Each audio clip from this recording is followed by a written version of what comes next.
I'm excited to be back here. Time before I've come here, I've actually done several real estate transactions here. Those booths are conducive to really making business happen, so that's exciting. But always get the egg rolls. If you guys haven't had the egg rolls, shout out to Reavers. It's amazing. I think it's important to start with thank you. Like, most of us are real estate professionals, and I guess there's no secrets, but something that I lean on more than anything is the people around me. So no one succeeds alone. I think it's really important to hone in on that. If I'm working alone, I'm fucked. Sorry, I'm just totally, I'm in my head, I'm working slower, I'm overthinking things, I'm getting crazy. And I think I first figured that out when I was starting to learn how to do renovations. I was just doing a job that I should have been doing with somebody else. You work with somebody, you get 3x the excitement, you get a lot of motivation, you get a lot of accountability, because two people are going to work, in my estimation, two people are going to work about 3 times faster than you by yourself. And it's important to do that. So when I started real estate, I was coming from a background in legal cannabis. I've been doing legal cannabis for a long time, since the earliest days in 2009, when there was a lot to be done medical here. Shout out to my friend Auntie and Nick Crowd, one of my first that stuff too. Before it was illegal too. One of my first great influences right there. And I came from that background, and we were running with no roadmap. We had no plans. The city didn't know what was going on. The state had no idea how to do it. So we would build something, and they'd be like, "Oh, that's a fire danger. Pull that down. Do it again. Build something else." And so I was doing so much work alone that I promised that the next career chapter that I did, I wouldn't work alone. Won't work alone in any other capacities now, because I just think, again, it's just almost got a tattoo. Don't work alone. I think that's a real principle. Do not let yourself drudge away on a computer, sitting all day, just in your own head. Get out there and mingle. And so to that effect, when I started in real estate, the first thing I did was got a mentor. Super, super critical to get a mentor. A lot of people call and they're like, "Hey Bobby, I'm thinking about getting my license. I'm getting my license next week. I just failed the test for the 6th time, but I promise you, I'm coming back to get it." And inevitably they're asking about splits. How much do I have to pay? How much do I have to give to the brokerage? How much do I have to give to you to teach me? And for the most part, I won't engage with new agents if they're all about money. I know what it's like to be young and hungry. You're just like, "Oh my gosh, what can I get? Can I get this split? Can I get this commission? Can I do the best?" And they end up working at what I would call the discount brokerages. They end up working for flat broker takes of $400 a month, but they don't get the mentorship that I feel like is going to catapult you into the arena where you want to be to really make some money in this industry. So that being said, I work at Sotheby's. I paid 55% of every check for my first 7 transactions to the house. That's my mentor. Whoa! I think back on that, I'm like, damn, that's brutal. But you know what? I was sitting next to a girl who was doing $1 million a week. And she was consistently doing it. She worked in 6 markets, and absolutely phenomenal to just be there soaking that up. So I got paid for that course, right? I didn't go online and get a guru course for 15 grand. I paid it as I made it. And I think that was really important. It just underscores, don't work alone. I think I muddled along in my real estate business for a little bit until I met this amazing woman here, Britta, and she came up.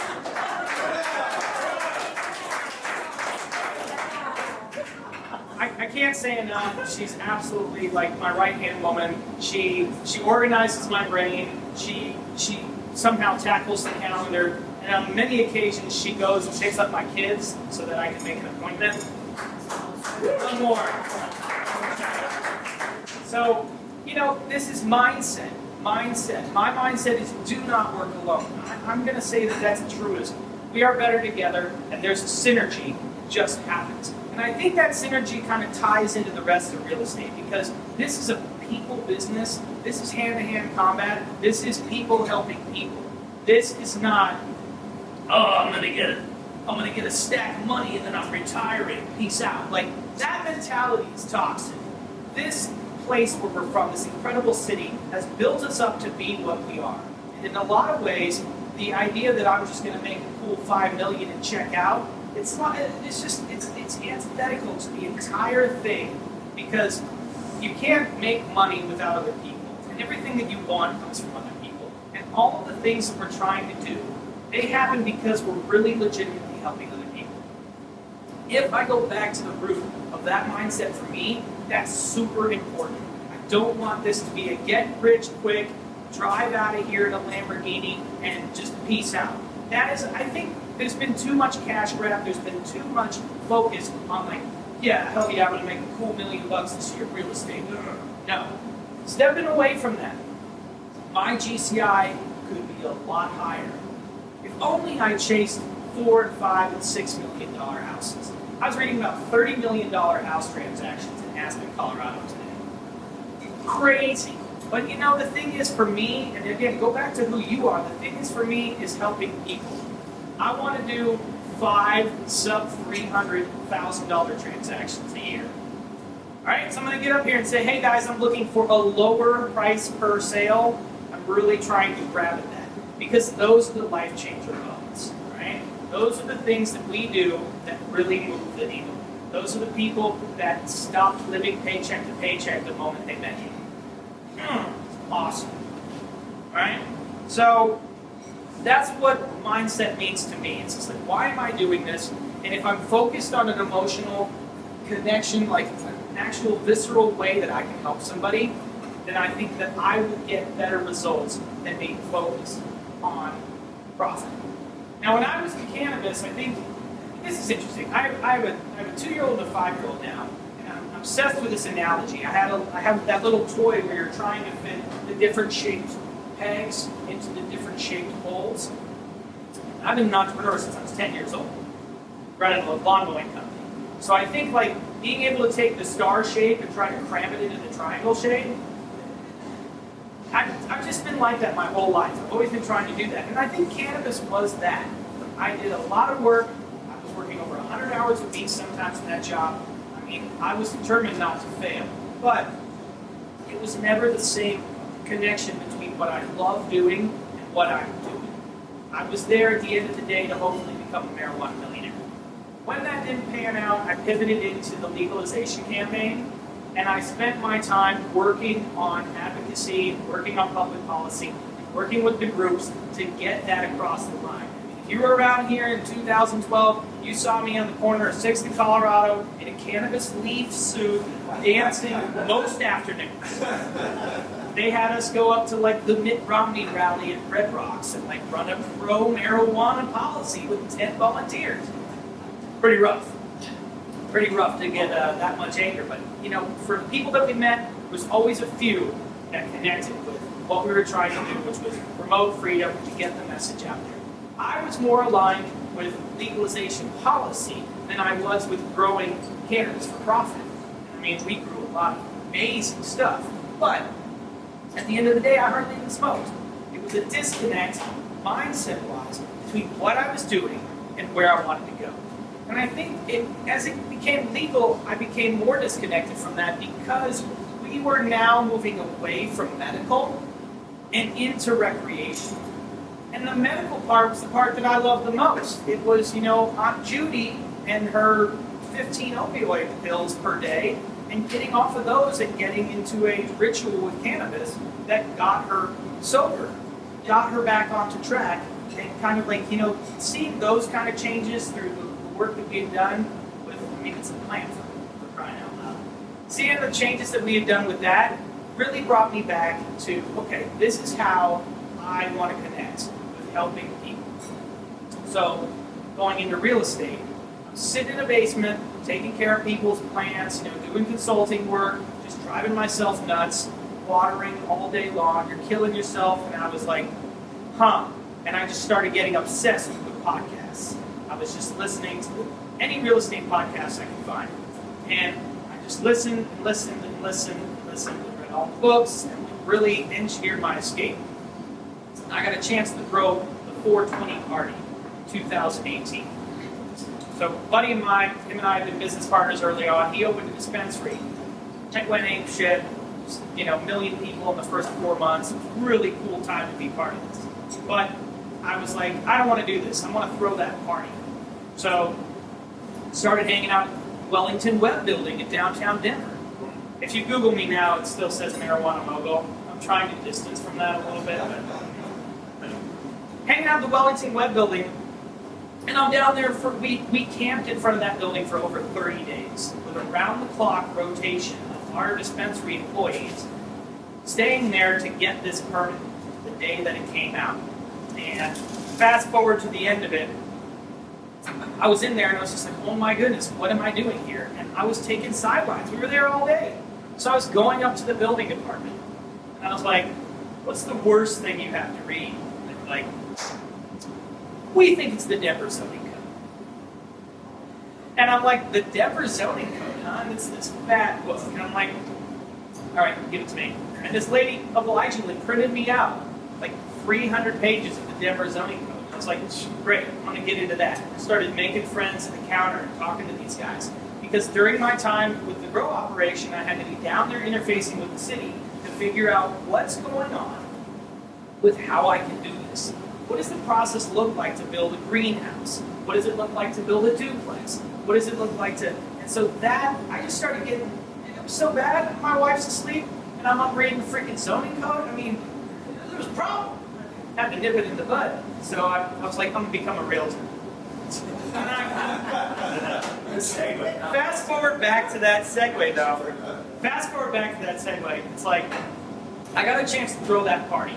And I was interfacing with Denver the entire time. And my son had just been born. I got the news I was going to throw the party on like January 10th. My son was born on February 12th. And then I had 2 months to throw this party on April 20th. It was 100,000 people was our target. And we had a $750,000 budget. We blew over the amount of people and we blew out the budget. But we hired Lil Wayne, we hired Lil Jon, we hired the Whalers, and we hired Inner Circle. We hired great groups, we had comedians, we had the whole thing, and I got to put this together. My life was completely absorbed with this. It was a blowout success. We had security stipulations that, like, even when Obama spoke at the Civic Center Park, he didn't even have to meet the security criteria that a cannabis festival did. So we were just, you're just spending money, hand over fist, trying to figure out how to make this work, putting this all together. And I was like, damn, I'm in a business that doesn't want me to exist. I saw 15,000 person channels that we had on Instagram get turned off overnight. Cannabis is not federally illegal. And that's all the message was saying. You're like, you're like 2 years worth of work. All the social media is just gone. I'm the marketing guy. That is a catastrophe. So it was like the business that I'm in is not something that I'm aligned with. I'm in a business that's going to be super difficult to do anything. Because even if you did everything right with Colorado, it was still federally illegal. So you were just absolutely pitched no matter what you did. So it's like, all right, where can I go that this is gonna really apply? And I'm like, everybody loves houses. Everybody loves talking about houses. Everybody's getting into it. And it was after that festival, the day after that, I turned in my resignation. I took my kid and my wife to Dominican Republic to detox, figure out what that next step was. So the more I got into it, the more I was just obsessed with this. And I think that obsession, I'm not looking around the room and saying everybody has to be completely obsessed with this, but this is going to get real tricky as the most powerful government on planet Earth tries to stamp out real estate speculation. So this time right now is going to become something where your passion will drive you. Because if you wake up and you're already in the mode to do what we do, which is serve people on the biggest, scariest trip of their lives to become homeowners, if you're truly in line with that, then I think you're going to have a lot easier time than the guy who's just like, bring back 2022, oh, my listing's not selling, why? So go deeper. And back to mindset. Mindset is everything. It's better than a catchy book title. It's better than, this idea that people have, and it's just like, oh, I just need to think positive thoughts in the morning and I'll be there. It's more than that. It's the alignment of who you are with what you do. And I'm gonna say, real estate, in my opinion, is the most powerful, most tangible, most extensible vehicle to get somebody from paycheck to paycheck into a stable place in their life where they can have something that is meaningful, it's substantial, and it's like permanent. In a world that changes all the time, that's a real thing. I'm going to bring Britta back into this a little bit. When we started working together, I said, if you have worked for me for more than 18 months and you don't own a home, I have failed you. We made that dream come true in January. And she's running a Halloween party for the castle that's across the street. She's networking it like a pro. Home ownership, let's go. So, kind of a couple other things that I think are pretty important. I'm going to go back to the team because I just think that that's amazing. Jared Larkin, this man puts me up. He's a person. He is Mr. Denver. The guys at Chicago Title, Andrew, Dan, the whole team that supports us, that team means everything. Tara, she is like my social media guru. She went from like, what's a Canva to like the Canva master. We do the graphic design. We put together these incredible, well, she put it together, what am I saying? We put together these incredible handbooks that are kind of like running you through. It's all QR activated. This kind of stuff, I never had this stuff before. I paid several large brokerages that I will not, name here. But I paid a lot of large brokerages, a lot of money, and never had something that looked this good. So I really just want to thank you and my team that helped make it happen. Emily Goodwin, our transaction coordinator, can't do it without the team. If you're working alone as a real estate agent, because you can't afford it, figure out a model. The way that I did it, the most important word in the English language for me is incentive. There's no greater power than aligning, why should I do this, with what am I going to get out of this. And again, it doesn't have to be this selfish, greedy thing. It's just the way the world works. The sooner we get that, the sooner we get to our conclusion. So incentive. If I don't have money, if I'm starting something fresh, I need to figure out why me over the other 40,000 real estate agents in the metro area. And I need the team to do it. So my team, what I did was I left the expensive brokerage and I give all of that back to my team in as far as performance-based sharing on every deal. I mean, even my team that's not employees, like it's sharing time. When we do well, everyone does well. And that is crucial. It's not, I can't overstate that. I know people that have been in this business for 25 years and they still work alone because they're rugged. Put on the boot. Like, that's dumb. That is slow. That's a slow way to do it. And you never know what's going to happen in this industry. What if real estate changes completely in 3 or 4 years? You've been putting on your own boots and it's gone. For the people who capitalize in this business, they have teams.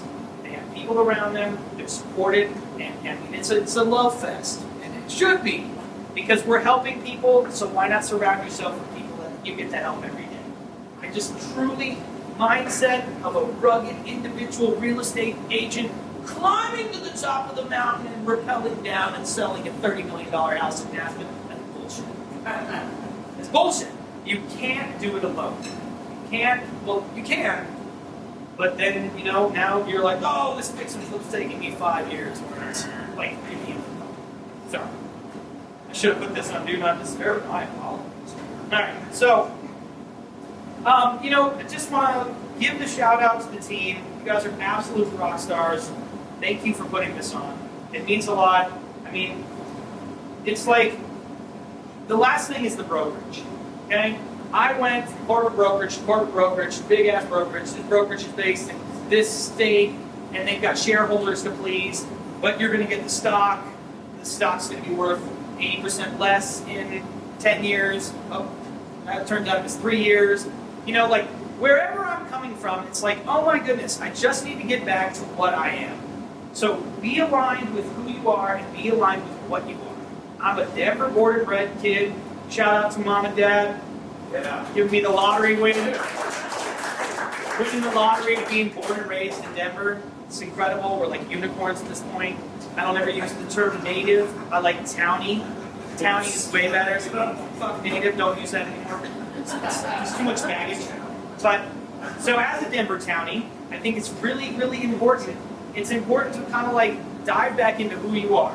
And who I am is, I'm a small, familial kind of broker with close relationships. I want to feel like it's a clubhouse. So I work at Modus now.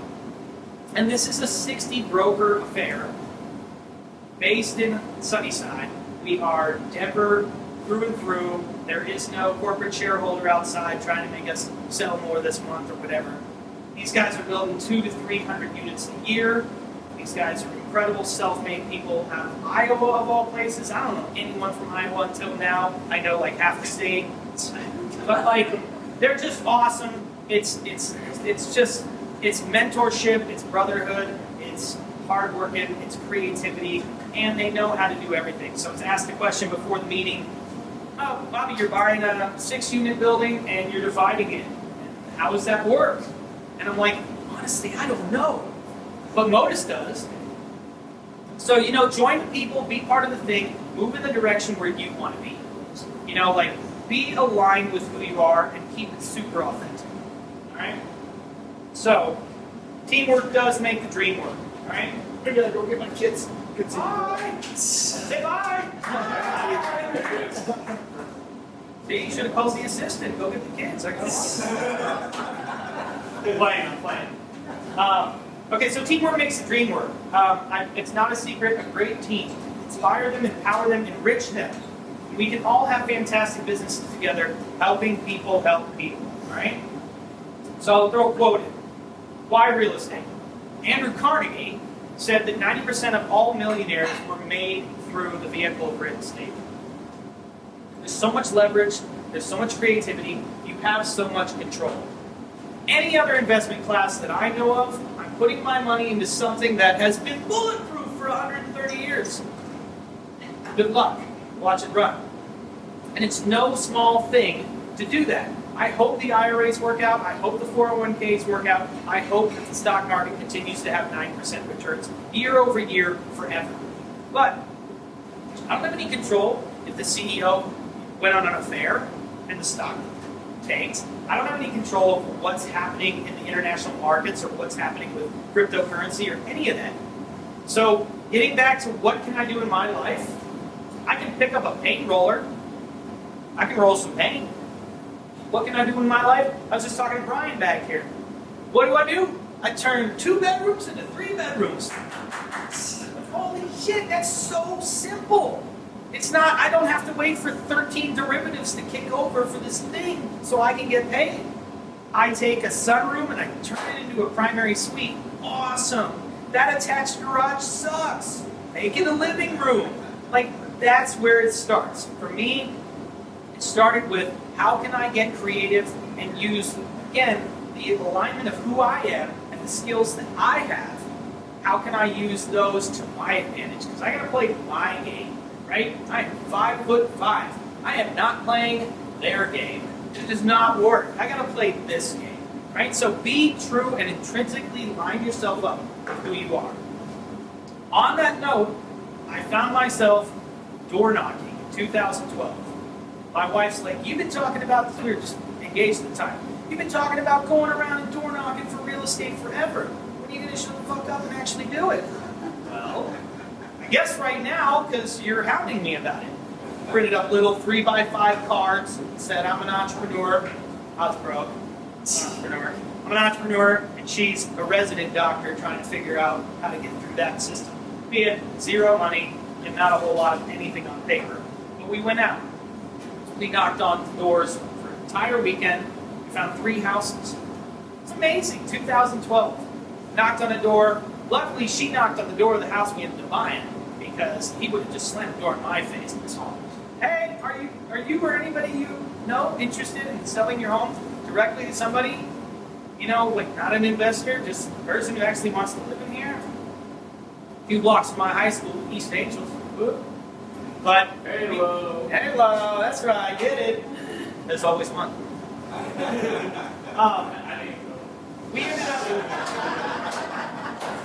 We ended up buying this house from this guy off market. It's a for sale by owner. What the hell is a for sale by owner? I don't know. Let's figure it out. And we ended up getting a realtor to represent us because I'm like, I'm not going into this transaction. This guy's going into the transaction without a sword. I'm not throwing up to a knife fight with a scroll of paper. No way. And so, anyway, I watched that realtor who basically developed most of the highlights for the latest round. So pretty impressive that he spent the time with me. But I had known the guy, and I watched him dismantle the contract and put it back together in a way that favored us. And I was like, oh my God, this is incredible. And I remember asking him, like, what do you think about the house? He goes, you're a hustler, Reginelli.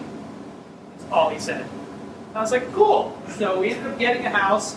We ended up getting it for almost $200,000 less than the neighboring house, the exact same floor plan listed for 3 months later. And I think at the time I was just like, wow, this is a service where people really do need expertise. And if they're trying to save 30 grand and they lose 200 grand, I wouldn't do any title work without this man right here. You do not go into complicated things that you don't know without expertise. I mean, that's a fact.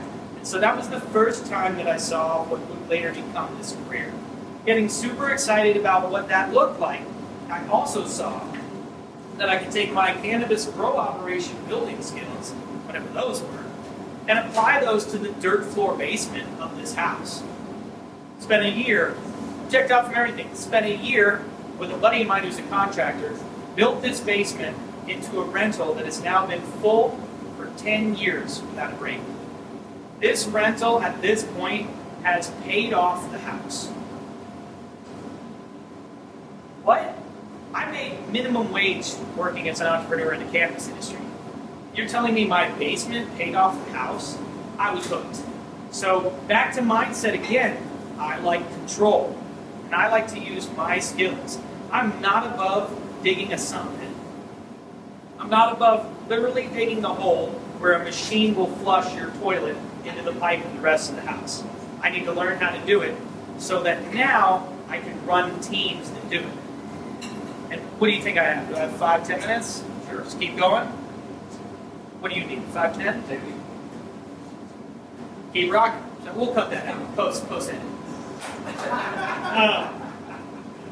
That has led me to another belief. You have to know how it's done.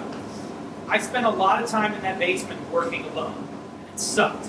So I started paying friends to come down and just be in the basement with me. I was watching firsthand how being around someone literally improved the productivity 3x. And so, oh yeah, you don't know how to tuck point a wall? Neither do I. Let's figure it out together. And together we worked way faster. So I spent a year turning that basement into something that was going to fundamentally change my life. The premise is simple.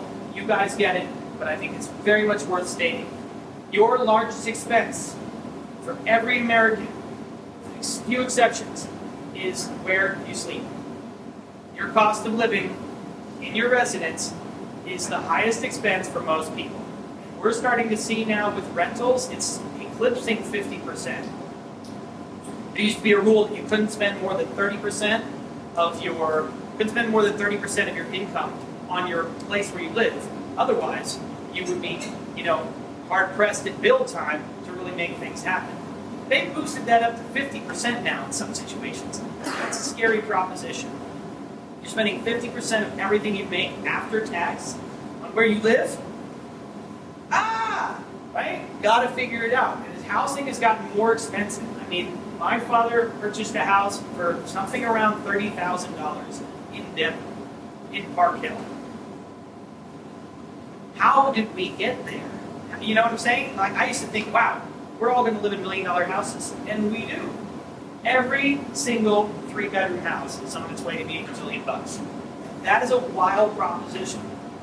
So again, we need to use leverage, we need to use tools, we need to use the right people. You got to use an agent that is absolutely aligned with your winning. There are so many amazing agents out there that it's their entire goal is to serve you. The coolest thing about this is none of us get paid until you get served.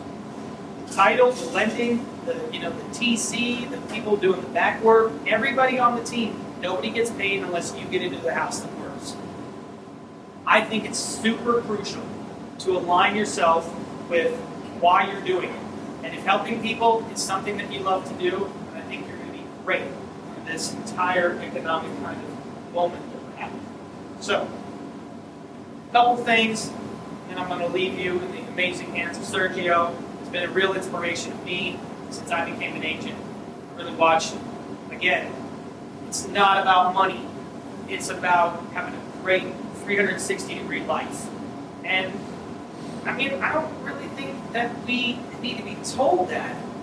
But if you look around, sometimes it feels like that. Especially the last couple of years, it's felt like a real cash grab, where unethical behavior was rewarded quickly, where really crappy fix and flips. I mean, I'm talking really bad. I'm talking toilets falling down after the sale of the house. Oh, you didn't put wood underneath that tile floor? You know, just putting some black and white paint on everything and calling it a flip and making $400,000. That stuff had to come to an end. I'm glad it did. There's going to be a lot of people that are in this business now that will not be in this business in 6 months. And I think that's probably because they're going to be on to the next profitable thing that everybody's talking about. Maybe it'll be crypto 2.0, you watch out, but whatever it might be, if you're not in it, if your mindset is not laser focused on why you do this, then you don't need to do it.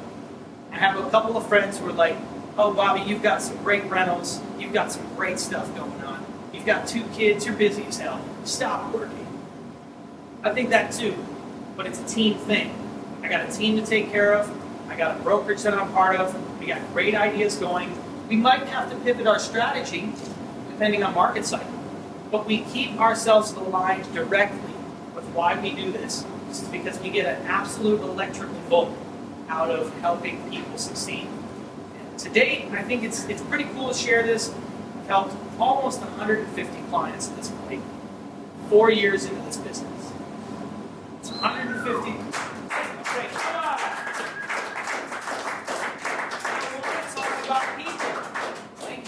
I want to talk about people again. I want to talk about that because it's more important. I have no shortage of being able to log on to Instagram and see some completely out of touch realtor, somebody blowing it up on TikTok, completely out of touch realtor saying, oh, I just closed 16 million this year. Sick, bro. Oh my goodness, can you believe our team's already at 50 million? Incredible. That is so out of touch. It's so, and don't do it anymore. I'm just going to say, anybody watching this, don't do that anymore. You have no idea how crazy shit has gotten for a lot of people post-pandemic. 60% of the country is paycheck to paycheck. You see our streets, they're full of people that don't have that dream. They don't have that home ownership dream lost. And they're feeling like it's hopeless, and you're on there flashing the cars, flashing the bullshit. I'm just going to say that's counterproductive and you're out of touch. Maybe there's a certain like hustle culture or like, you know, a wealth aggregate culture that you want to be a part of by like flexing online. But like, I can't get there. Aligned with my philosophy and my mindset, if you look online and you see me, it's going to be positivity. It's going to be me showing off my kids. It's going to be me doing some goofy shit like fitting underneath 5-foot doors or whatever. It's going to be, you know, just, it's going to be something real because if the internet is a tool and if social media is a tool, then perhaps it can be used for good, right? I think the last thing that I want to leave you with is just, it's like, oh my gosh, what does mindset really mean? You get to decide how you want to put it out there. You as a real estate agent, you as a lender, you as anybody online gets to decide how you get to portray yourself. I like to fancy myself the ambassador of enthusiasm. Right? I always want to bring the great smiles to people's face and the excitement and the energy that I have that I want to share with you. Because I'm sorry, in a doom and gloom society, I do still feel like there's room for this kind of positivity.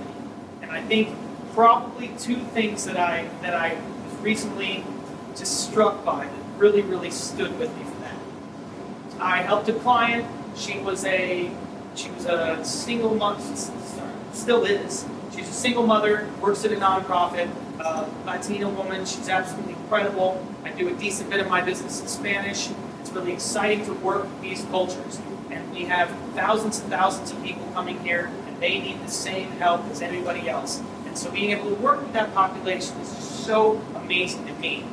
Everyone in her family is saying, you can't own a home, now's a terrible time to buy, why would you do this? You're gonna get yourself stuck. And then she came to me and she's like, well, that's my background, that's where I'm at. And she's like, but I hear that like you do it a little bit different. Bobby, you're a little bit more like optimistic about my situation.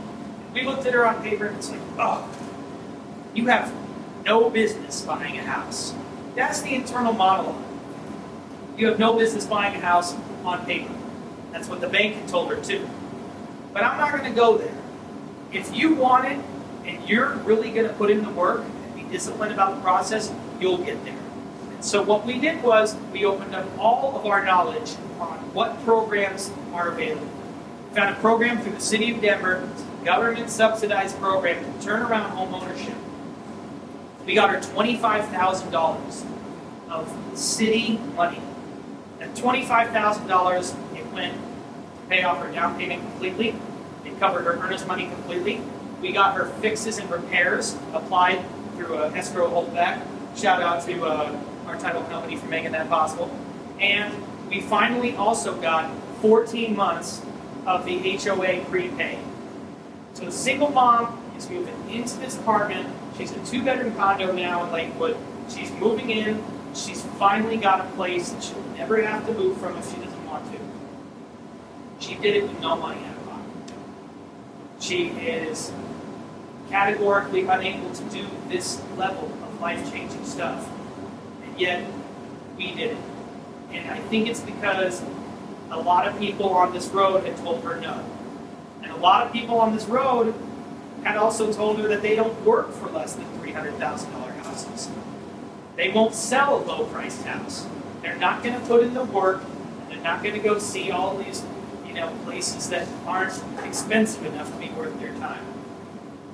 I'm realigning myself as a service-oriented realtor every day. I'm bringing enthusiasm to that mix. I'm going to quote the infamous Ralph Nader for my closing line. This has stuck with me since I saw him in college. He said, I've never found a positive function for negative thinking. Thank you.